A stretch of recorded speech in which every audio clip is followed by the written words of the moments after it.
Welcome to the last breakfast. Please enjoy the video.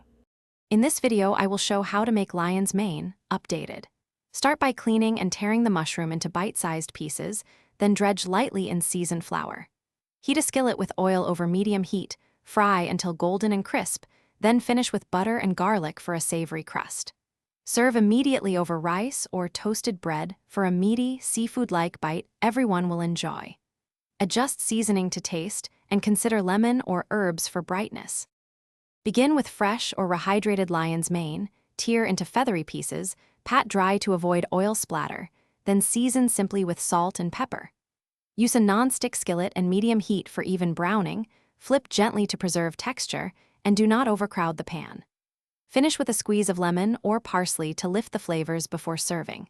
If you prefer a crispier result, dust with 1 teaspoon cornstarch or experiment with temp and time for your stove.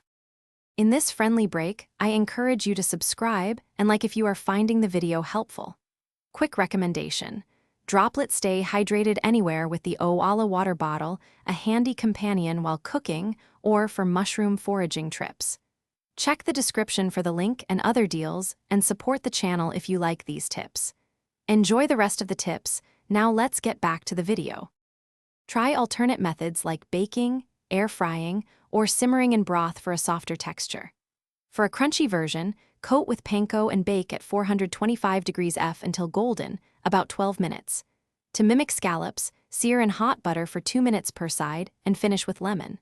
Share simple sauce ideas like soy, mirin, and butter for an umami boost. Try a 16:9 ratio of oil to butter for flavor balance when frying. Thanks for watching. If this was helpful, leave a like and consider subscribing. See you next time.